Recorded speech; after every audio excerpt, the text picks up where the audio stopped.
Hello बच्चों, आप लोग देख रहे हैं पढ़ाई विद पूजा। हम लोग आज पढ़ेंगे linear equation in two variables, दो चर वाले रैखिक समीकरण युग्म, इनका व्यापक रूप और कुछ कंडीशंस जिसमें हम लाइंस के क्वेश्चन देखेंगे। हम लोग देखेंगे रैखिक समीकरण क्या होते हैं, उनका व्यापक रूप मतलब कि जनरल फॉर्म है ना, मतलब इक्वेशंस की जनरल फॉर्म क्या होता है। तो देख लेते हैं जनरल फॉर्म। हम लाइंस को कैसे प्रेजेंट करते हैं, ax + by = c। तो इसमें लीनियर इक्वेशन मतलब जो वेरिएबल है x और y, इसकी पावर 1 होती है, और टू वेरिएबल्स मतलब x और y दो वेरिएबल्स हैं। इसको हम ऐसे समझ सकते हैं, दो चर x और y चर, रैखिक समीकरण मतलब चर की घात में एक होता है, और युग्म में मतलब यहाँ पर दो इक्वेशंस होंगी। तो हमको समझ आया लीनियर इक्वेशन। लीनियर का मतलब वेरिएबल की पावर में 1 होना। यदि यहाँ पर ऐसा होता तो ये लीनियर इक्वेशन नहीं होती, पावर हमेशा 1 होता है। तो लीनियर इक्वेशन का जनरल फॉर्म है ax + by = c, जहाँ पर x और y क्या हैं, वेरिएबल हैं, मतलब कि चर हैं, और a, b और c इंटीजर्स हैं, मतलब कि पूर्णांक।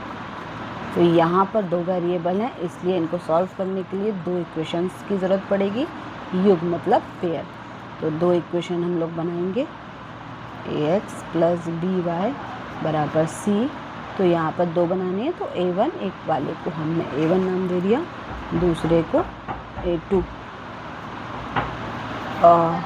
हाँ, हम लोग देखेंगे रेखाओं के संगत और असंगत होने के लिए कंडीशन। रेखाएं हमारे पास दो हैं, a1x + b1y = c1, a2x + b2y = c2। ये दो रेखाएं हैं, मतलब दो लाइन्स है, इनमें कंसिस्टेंट और इनकंसिस्टेंट होने की कुछ कंडीशंस होंगी, उनको हम देखेंगे। तो फर्स्ट कंडीशन है, यदि f a1/a2 = b1/b2 = c1/c2।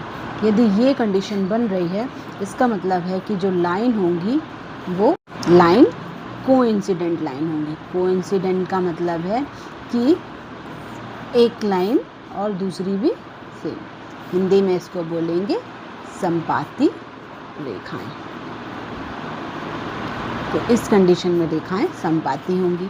जब समपाती होंगी और सॉल्यूशन हमको पता है कि दो रेखाओं का, दो जो रेखाएं होती हैं उनका जो हल होता है, मतलब कि सॉल्यूशन वो पॉइंट होता है जिस पे वो एक दूसरे को इंटरसेक्ट करती हैं। ये दो लाइन है, इस पॉइंट पे इंटरसेक्ट किया तो यही पॉइंट होगा उसका सॉल्यूशन। लेकिन यदि ये समपाती रेखाएं हैं, ये प्रत्येक बिंदु पर एक दूसरे को प्रतिच्छेद कर रही हैं, हर एक बिंदु पर एक दूसरे को स्पर्श कर रही हैं, समपाती हैं, इसलिए इसमें क्या सॉल्यूशन, कितने हल हो सकते हैं इसके, क्योंकि बहुत सारे बिंदु होंगे इसलिए हल भी बहुत सारे होंगे, अनेक हल, अनंत अलेख हल।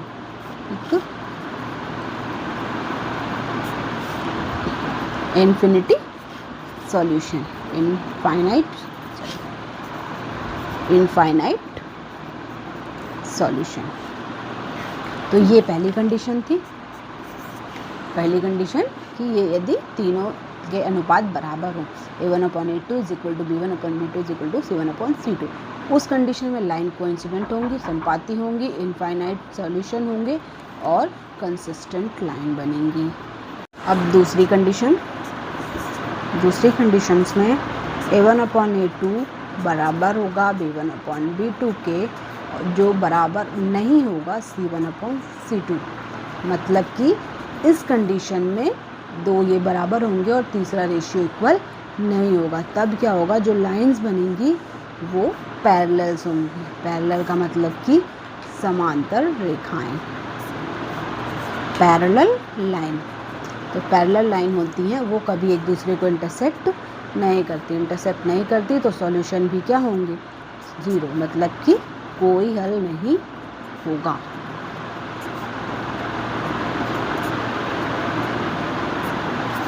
No solution. तो ये थी हमारी दूसरी कंडीशन। और जब कोई सॉल्यूशन नहीं है तो ये लाइन भी इनकंसिस्टेंट होंगी, मतलब कि असंगत।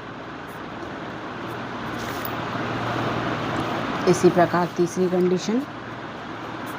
कंडीशन ये है कि A1/A2 बराबर नहीं होगा B1/B2 के।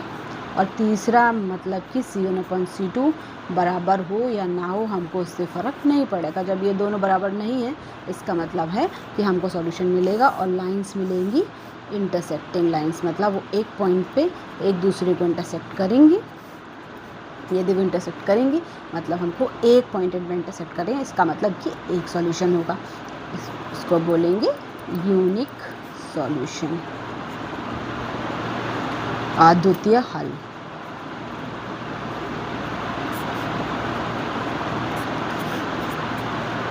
तो ये थे हमारे तीनों कंडीशन। फर्स्ट कंडीशन जिसमें हमने देखा कि तीनों बराबर होते हैं। सेकंड कंडीशन में हमने देखा कि दो बराबर हैं, तीसरा बराबर नहीं है।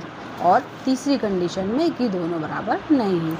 तो तीन प्रकार की हमको लाइंस मिली, इसको हम और डिटेल में समझ लेंगे। First, second, third, first, second और थर्ड। एक बार रिवाइज कर लेते हैं। इसमें तीनों होंगे बराबर, इसमें होंगे दो बराबर,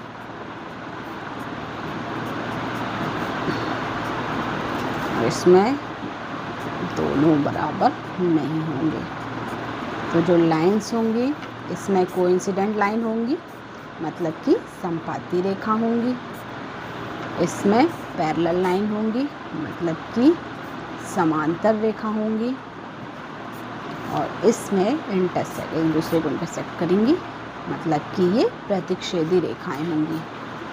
तो तीनों कंडीशन में इसमें इनफाइनाइट सॉल्यूशन होंगे, इसमें यूनिक सॉल्यूशन होंगे और इसमें नो सॉल्यूशन, मतलब कि कोई हल नहीं। तो जब कोई हल नहीं है तो ये होगा असंगत, और ये दोनों होंगे संगत। संगत मतलब कंसिस्टेंट और असंगत मतलब इनकंसिस्टेंट।